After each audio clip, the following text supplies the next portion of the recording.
Hello everyone! Magandang araw po sa inyo at isang pinagpalang gabi para po sa ating mga kababayan saan man po kayong panig ng daigdig. Muli po, welcome sa isa na namang edisyon ng ating programang SOULution Grace-Based Devotions. Of course, with me, your host, and my name is Verne Ducut. Ito nga po ang programa kung saan ay hatid natin itugon sa ating bawat tanong. At meron na naman po tayong isang bagong pagsasaluhang topic ngayong pong linggong ito. Siyempre pa sa mga kaibigan po natin, bagaman kayo po ay first time na napadako po sa ating programa, hindi po aksidente na kayo po ay aming kasama sa araw na ito. Kaya po kami po ay nagpapasalamat at patuloy po kami nag-iimbita. Please join us. Ilang minuto lamang naman po ito ng pag-aaral at dalayan po namin na tayo po ay patuloy na matuto at maunawaan po natin ang tunay na tinitibok ng puso ng Diyos para sa atin. At maintindihan din po natin anong kinalaman po ng mga tinapos na gawa ng ating Panginoong Jesus sa krus. At ito po ang dito iikot at iinog ating mga pag-uusapan sa araw na ito. So muli po, maraming salamat for joining us at patuloy lamang po kayong tumutok at manood dito yan sa inyong programa kung saan ay hatid ay tugon sa ating bawat tanong. And this is once again SOULution Grace-Based Devotions, and of course with me, your host.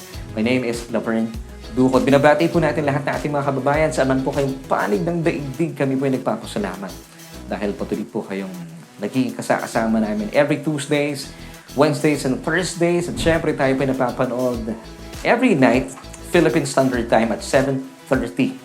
At binabati po natin ating mga kababayan saan man kayong panig ng daigdig. Good morning, good afternoon, and good evening. At para po sa mga kababayan natin dito sa Pilipinas at sa buong Mega Manila, isang maganda at pinagpala at mabiyayang gabi po para sa atin. At darahin ko po na patuloy po tayong matuto at mag-aaral sa loob ng ilang minuto sa nananaga na kapahayagan ng Ebanghelyo para sa atin ng ating Panginoon Jesucristo. At sa atin pong pagpapatuloy habang tinatawag niyo na po ang bawat miyembro ng pamilya, nandiyan na po inyong ballpen, lapis at papel at kasama ng inyong mga Biblia, narito po muna isa napakagandang paalaalang awitin po sa atin. At makalipas po ng awiting ito, tayo po ay tutungo na sa ating Bible study.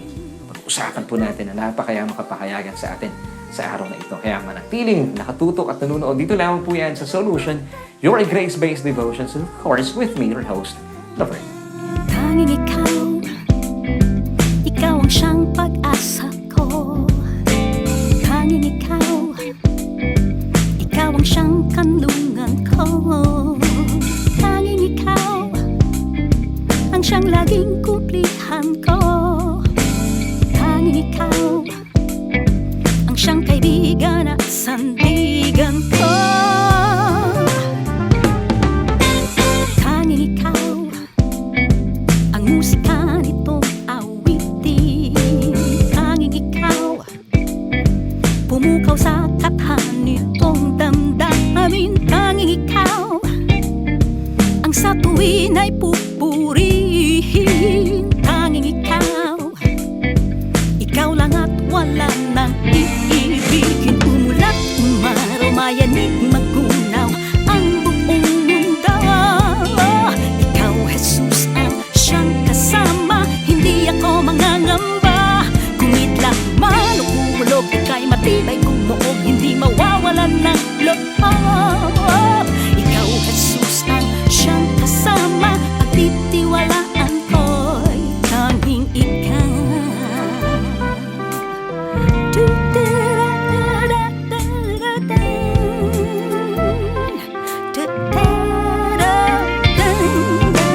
Tanging ikaw ang siyang pag-asa ko.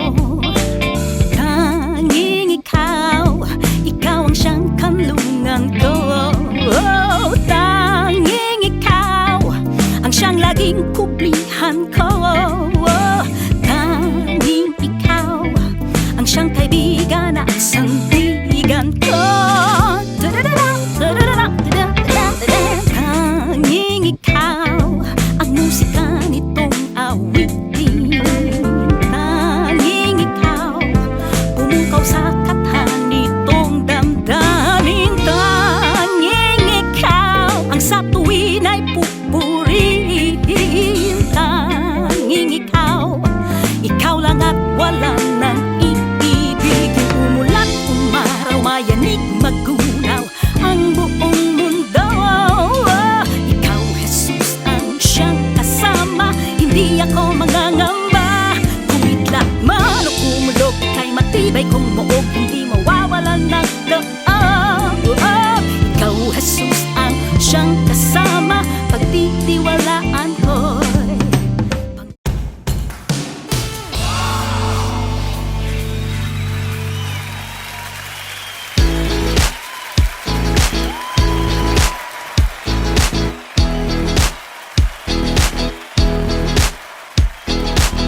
Maraming salamat sa awiting ating napakinggan at siya pong nagatid sa atin sa ikalawang bahagi na ating programa. Dito pa rin yan sa inyong programa kung saan ay hatid ay tugon sa ating bawat tanong. And this is SOULution, your grace-based devotions with me, your host, and my name is Verne Ducut. Nagpapasalamat po ako muli pa sa inyong patuloy na pagtutok at panunood dahil napakaganda po natin pag-uusapan. It's all about faith.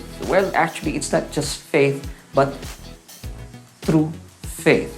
So kung meron pong true faith, meron fake faith. So pag-uusapan po natin yan, alamin po natin, ano ba ang tinitibok ng puso ng Diyos at ano ba ang kinalaman ng mga tinapos na gawa ng ating Panginoon Jesus sa krus. Ugnay po sa ating mga tatalakayin sa araw na ito. Muli po, nagpapasalamat kami once again for joining us sa isa na naman pong talakayan at pag-aaral at danahin po sa loob ng ilang minuto. Patuloy po tayo matuto at managana sa kapahayagan po sa atin ng Ebanghelyo ng ating Panginoon Jesucristo. So tuloy-tuloy na po tayo sa ating pag-aaral. Dito yan sa ating Bible Study Online. At dito sa inyo, syempre pa na inyong programang SOULution.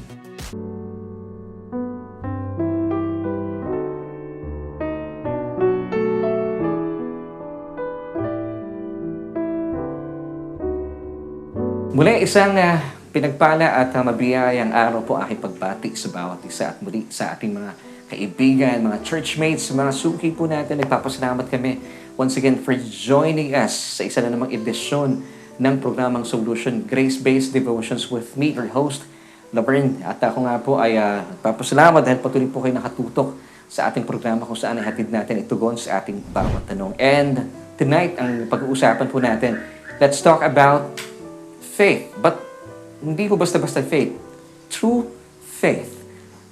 Tunay na pananampalataya. So kung meron pong tunay na pananampalataya, merong hindi tunay na pananampalataya. At kagalakan po namin dito sa aming tahanan, sa ating ministeryo, na kayo po ay kasama natin at natututo araw-araw dahil importante po na pinapakain po natin yung ating kaluluwa. Ang ating kaluluwa po, narito ang ating isipan. Ito yung main faculty na ating kaluluwa. Narito po yung ating damdamin at ang ating kalooban. So importante po, kung kumakain tayo, yung ating physical na katawan, importante at napakahalaga na pinapakain din po natin ang ating kaluluwa ng tunay na salita ng Diyos. Dahil ito po ang dahilan para tayo po ay lumago at lumago sa ating pananampalataya. Pag sinabi natin pananampalataya, ano ba ibig sabihin po nitong pananampalataya? Or I should say, tunay na pananampalataya. At so muli po, ngayong linggong ito, nagpapasalamat tayo sa Panginoon dahil isa na naman pong bagong pagkakataon para pagsaluhan po natin ang nananaga ng kapahayagan ng Ebanghelyo ng ating Panginoong Jesucristo. At ito po ang kagalahan po namin, kaya po isinilang ang programa ito para wala na tayong dahilan. Kaya nga na sa kabila po ng sobrang kabisihan ng mga tao sa ngayon, ay meron kayong pagkakataon. Isang click lang po sa inyong mga cellphone, ay narito po ang ating programa para tayo po magkaroon ng Bible study online. Naiintindihan po natin ang bawat isa dahil so dinami-dami po nakaabalahan sa buhay pero dapat talaga hindi natin kinakaligtaan na tayo po ay kumakain at pinapagyaman po natin ang kamalayan ng ating isipan. Siyempre, ito po'y dadali sa ating damdamin at sa ating kalooban. And once again, ang ating pong pag-uusapan may kinalaman sa pananampalataya. Tunay na pananampalataya or true faith. Let's talk about true faith. At ilan po sa mga bibigyan po natin ng tugon sa linggong ito, since sa ating pong programa ay hatid ay tugon sa ating bawat tanong. Meron po tayong bibigyan muli ng mga tuon at tugon mula sa ating mga pag-uusapan ngayong linggong ito. Number 1, alamin po natin, ano nga ba ang pananampalataya?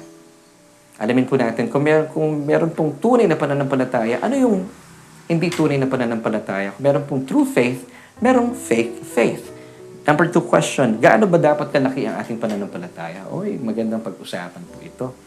And number 3, paano ba magkaroon ng dakilang pananampalataya or great faith? Na alam ko po, ito po ay diniscuss na po natin nung Sunday para po sa mga kaibigan, mga kaklase natin dito sa SOULution Grace-Based Devotions. Kung kayo po ay walang pagkakataon at di po namin nakasama nitong Sunday sa ating online worship celebration, mas mainam po kung meron kayong oras, panuorin niyo po yung ating episode nung Sunday. Pero sa mga susunod nating episode, maybe bukas or on Thursday, patuloy po natin pagyayamanin ang may kinalaman sa how to have great faith. So patuloy lamang po tayo mag-aral. Napakaganda po natin mga katanungan. Ulitin po natin.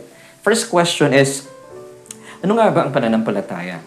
Alamin po natin ano yung tunay sa hindi tunay, sa peke. Ano yung true faith at ano yung fake faith. And number 2 question, gaano ba dapat kalaki ang pananampalataya po natin para maranasan po natin ang tugon ng Diyos sa ating panalangin. Ika nga, maranasan po natin yung mga breakthrough sa ating mga buhay. And of course, number 3 question, how to have great faith. So, napakaganda po na ating mga katanungan.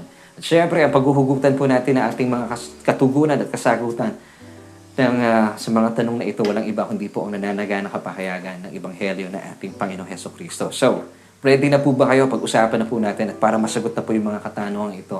Siguro sasagutin po muna natin yung question number 2. Gaano ba talaga kalaki dapat ang ating pananampalataya? Well, basically, as I remembered, ay sa atin pong mga natutuhan, nakagisnan. Ako personally, ay lumaki po ako sa isang Christian family. At pangkaraniwan, kapag pinag-uusapan po ang himala, ang katugunan sa ating panalangin, ang mga breakthrough sa buhay, sinasabi po nung aking mga nakagisnang turo, you need to have a God-sized faith. Para daw po, maranasan natin ang mga himala sa buhay, mga katugunan ng Diyos sa ating mga panalangin, or in other words, breakthrough sa ating buhay bilang mga mananampalataya. You need to have a God-sized kind of faith. So pag sinabing God-sized kind of faith, malaki yun.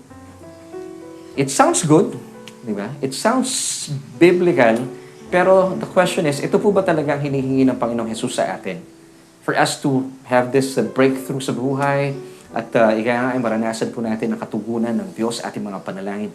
You need to have a God-sized kind of faith. Ito po bang hinihingi ng Panginoong Jesus sa atin? Well, I'll be giving you the gospel. Pag sinabing gospel, good news. Pag sinabing good news, ibig sabihin, paborable po sa atin. You know the answer to this question? Hindi po hiningi ito sa atin ng Panginoong Jesus.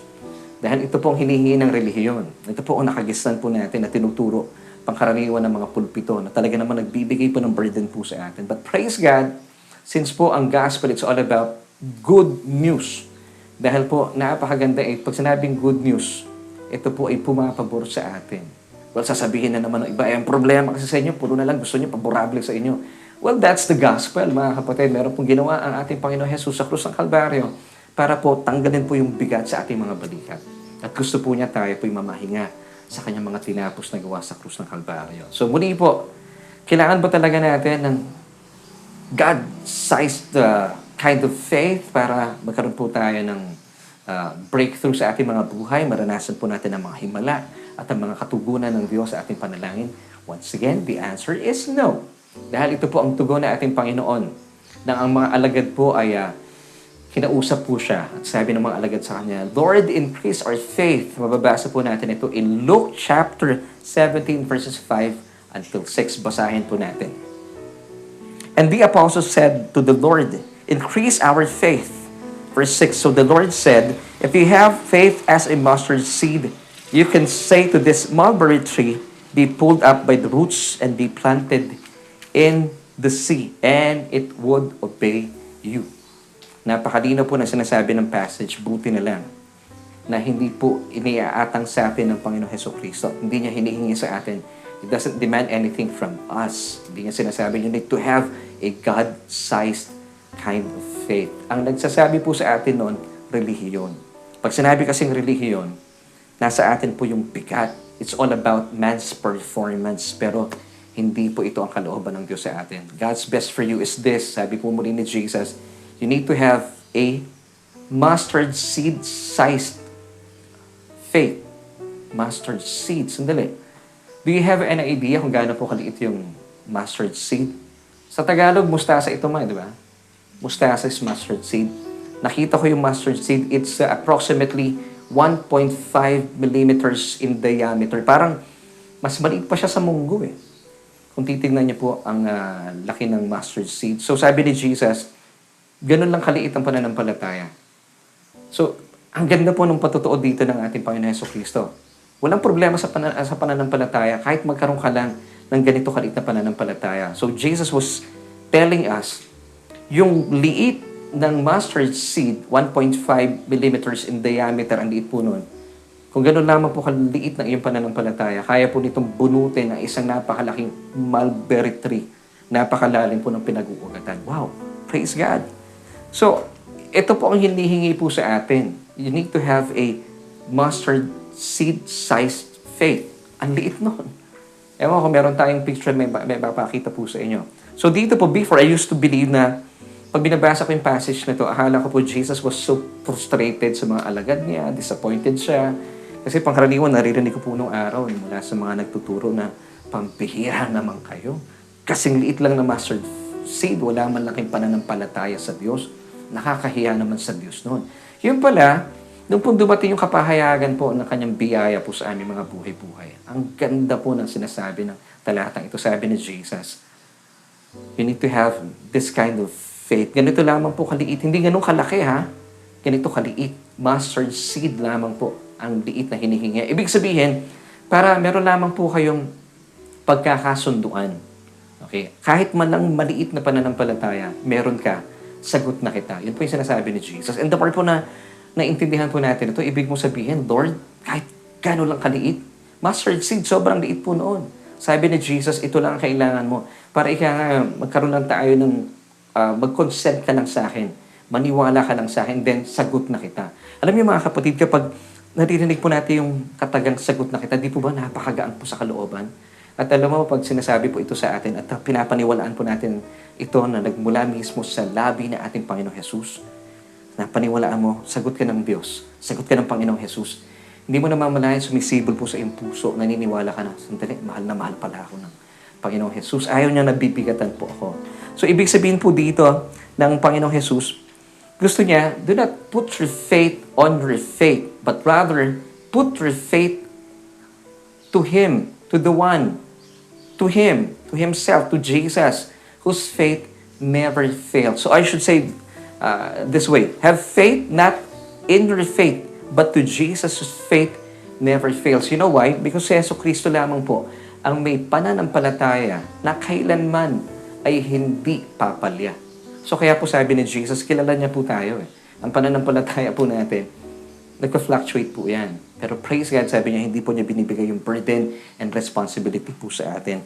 Alam niyo, meron po isang napakagandang tagpo sa Biblia kung saan ang Panginoong Jesus ay nagkaroon po ng ugnayan sa isang ama ng batang lalaking sinasaniban ng masamang espiritu. Yung kwento po dito, mababasa in Mark chapter 9 verses 14 until 24. Yung ama po nung batang ito na batang lalaki na sinasaniban ng masamang espiritu, sobrang frustrated na po siya, disappointed po siya sa mga alagad ni Jesus. Hindi po napagaling mula sa yung pagsapi ng masamang espiritong ito ng mga alagad ni Jesus. And then, lumapit ang Panginoon Jesus sa kanya. Alam niyo, siguro sa sobrang pagmamahal niya sa kanyang anak at matagal ng panahon pinapahirapan po ng masamang espiritu yung kanyang anak na ito. Sabi niya kay Jesus in Mark chapter 9 verse 22b, "But if you can do anything," sabi niya kay Jesus, "have compassion on us and help us." Now, ito po ang napakagandang tugon po ng Panginoong Jesus. In Mark chapter 9 verse 23, sabi po sa New King James Version, Jesus said to him, "If you can believe, all things are possible to him who believes."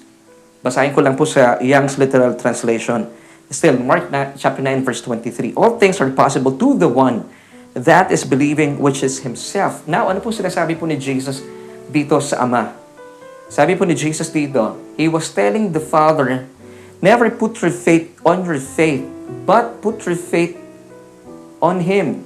Referring to Himself, Jesus. Dahil yung faith po ni Jesus never fails.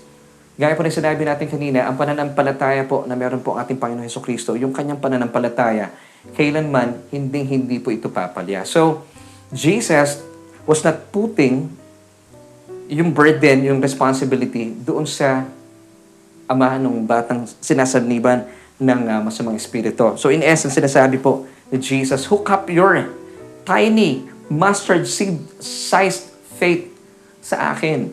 Huwag sa'yo. Napakabuti po ng Panginoon. No?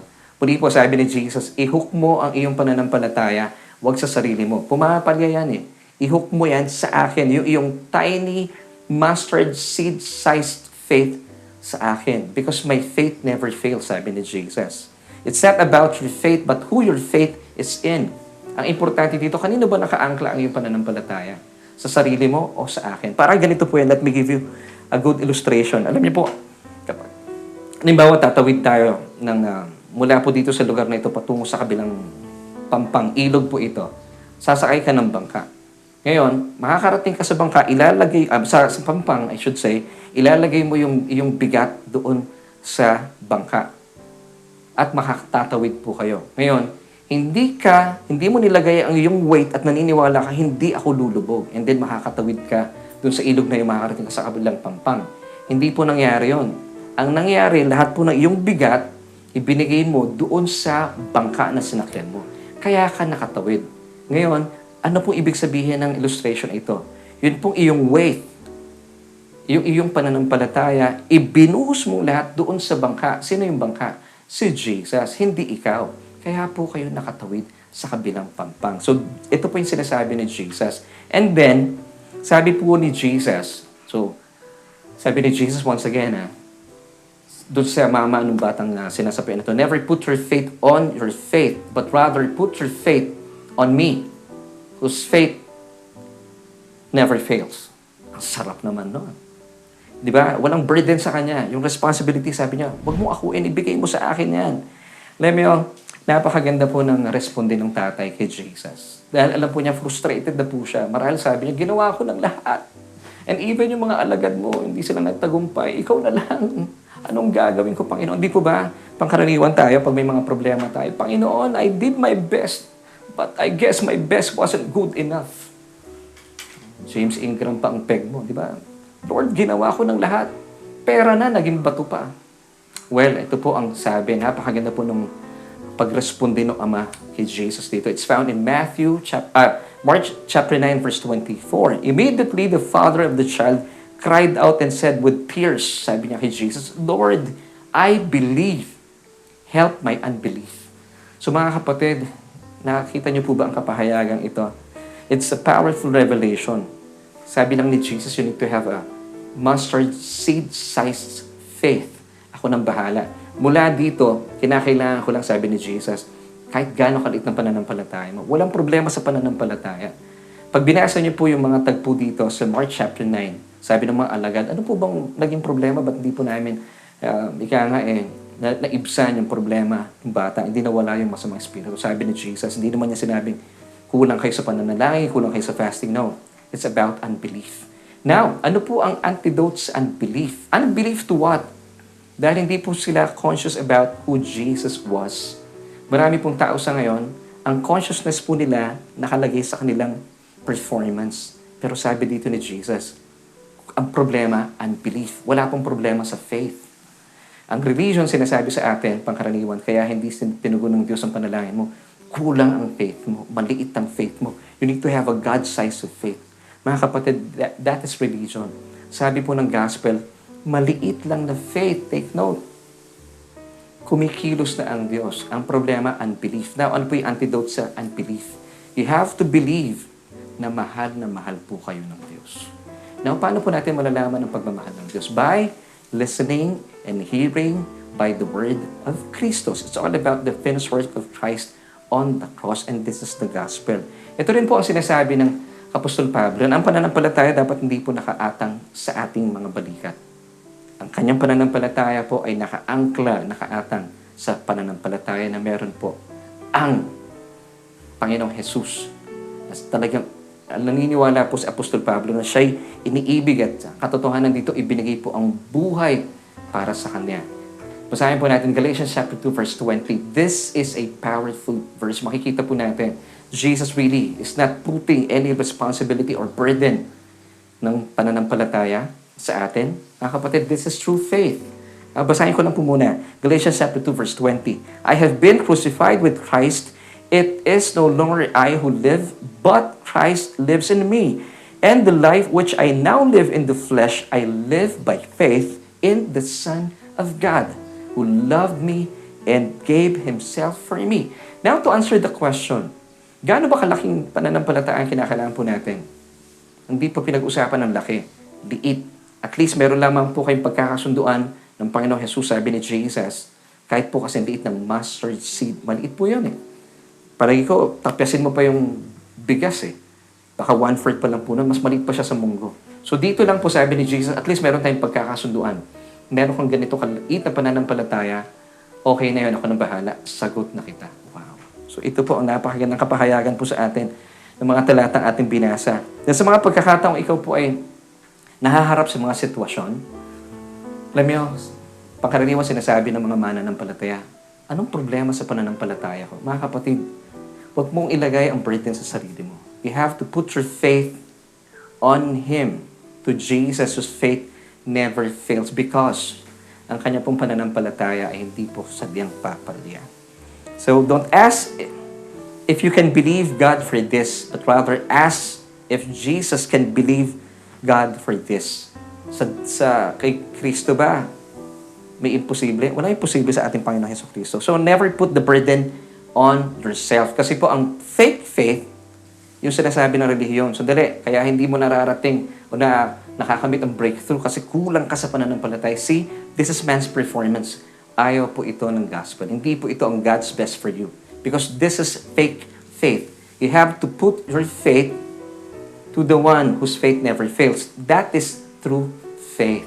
Nakikita niyo po, walang burden sa atin. And the moment po na binibigay po natin sa kanyang pananampalataya, naiibsan po yung ating unbelief, believing na meron tayong revelation about Him, about Jesus, and His perfect love towards us.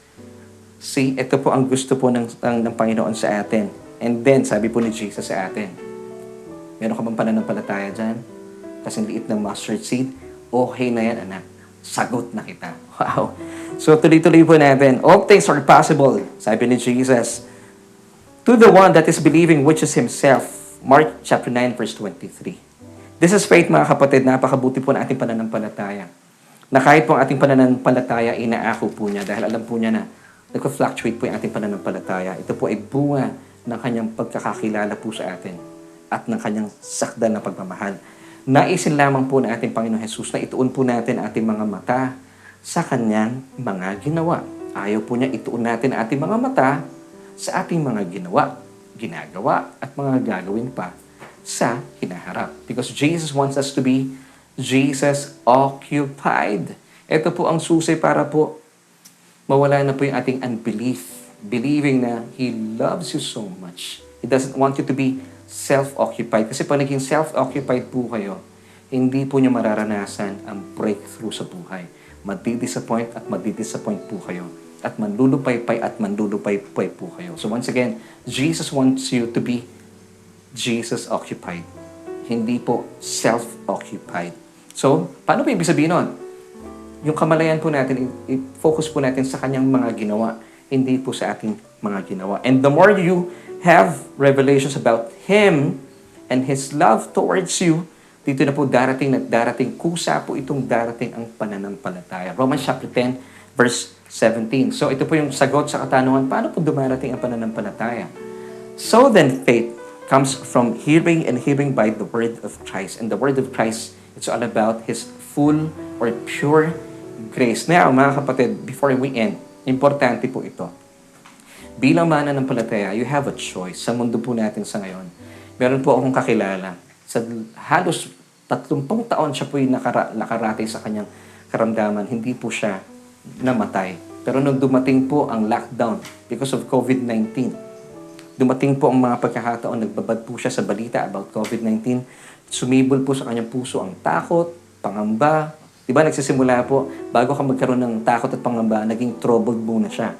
And then, naging worried po siya. And then, doon na sumibol na yung pagiging anxious and fearful.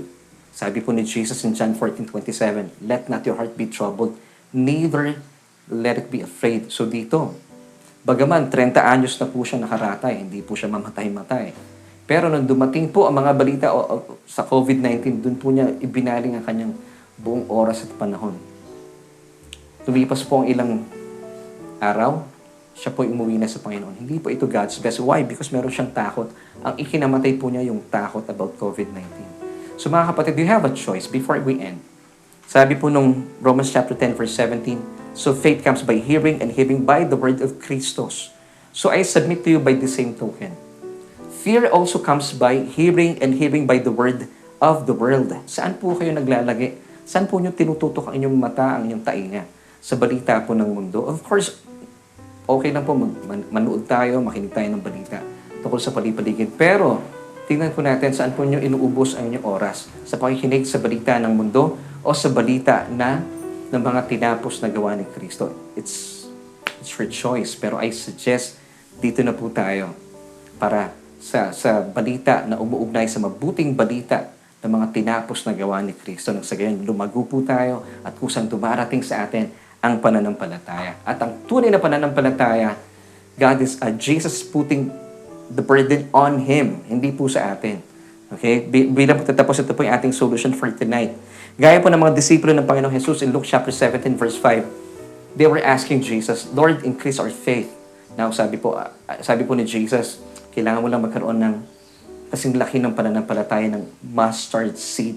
Kasing liit lamang po ng mustasa, yung buta ng mustasa. I believe yun din po ang naisin natin. So, for you to have this faith, mga kapatid, ang kinakailangan po natin mawala yung unbelief. So, paano po mawawala po ito? You just have to hear more about revelations about Jesus and all about His finished work on the cross. Dahil po, dito lamang po talaga kusang lalago at mapapagyaman ating pananampalataya. Hebrews chapter 12 verse 2. Ito na po yung ating last verse for tonight. Fixing our eyes on Jesus, the author and perfecter of faith, who for the joy set before Him endured the cross, despising the shame, and has sat down at the right hand of the throne of God. Remember, mga kapatid, Jesus loves you so much. Have faith not on your faith, but in Jesus' faith, because His faith never fails. Muli po, papakita natin sa screen ito para maalala po natin to. Dahil ang Panginoong Jesus lamang po ang may pananampalataya na kailanman ay hindi papalya. Amen. Maraming salamat po for joining me tonight at bukas po at patuloy po natin pag-uusapan ang tunay na pananampalataya at ito po ang tunay na pananampalataya. Inaako po ng Panginoon ang responsibility. Ilagak po natin ating pananampalataya sa Kanya. Kung kanino ang pananampalataya sa ating Panginoon Jesus. Ang kanyang pananampalataya po kasi kailanman ay hindi papalya. This is true faith. So muli po, pagpapatuloy natin ang mga discussions na ito bukas. At wag po kayong mawawala, wag po kayong liliban na pagpapatuloy po natin ating Bible study online. Of course, hatid sa inyo ng programang SOULution.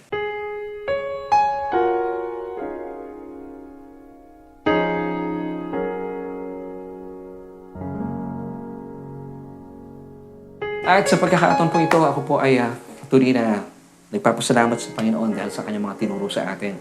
At dalayan ko po na nawa po ay kung kayo po ay patuloy na natututo, naisin po ng Panginoon na ibigay mo sa Kanya ang iyong daladalahin. Ngayon, kung kayo po ay wala pang relasyon sa ating Panginoong Jesus, hindi po nyo talaga mararanasan isang buhay ng may kagaangan, buhay ng ganap at kasaya-saya.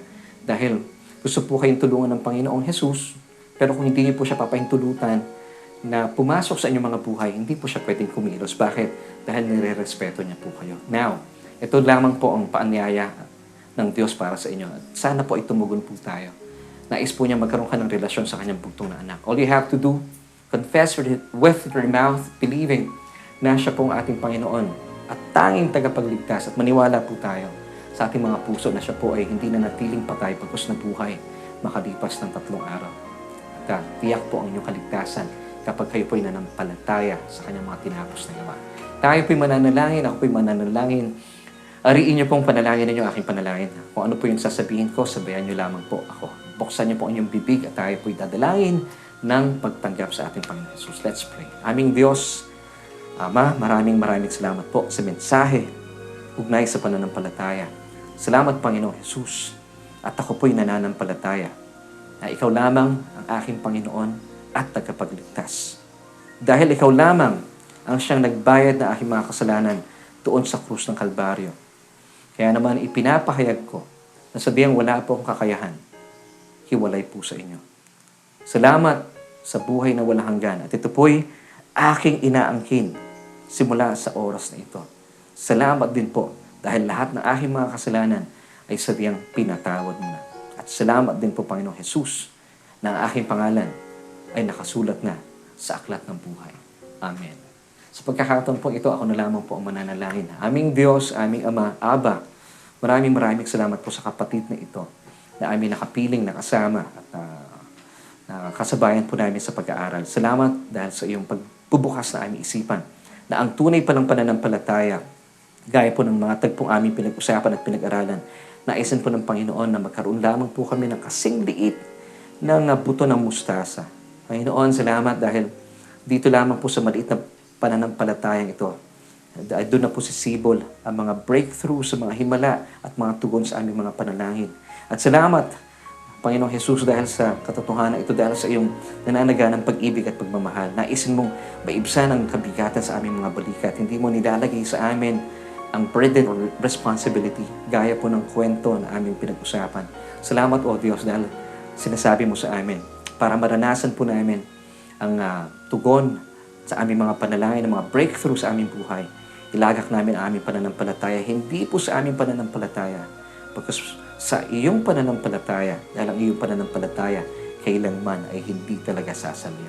Salamat po. Ito po aming panalangin at pagpupuri sa matamis na pangalan na aming Panginoong Jesus. Amen.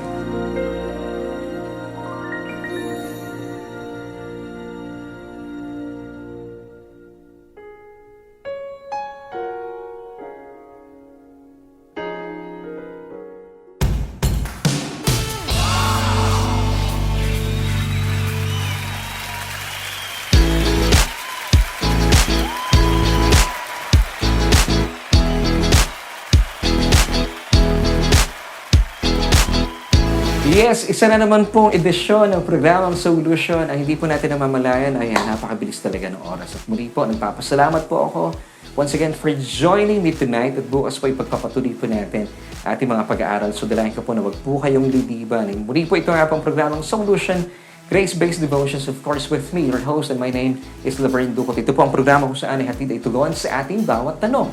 At kung kayo po ay napagpala sa ating mga pinag-usapan, pwede po bang share po ninyo yung ating programa nang sagay mas marami pong tao pa ang mabuksan ang kanilang kaisipan, ang kanilang kamalayan.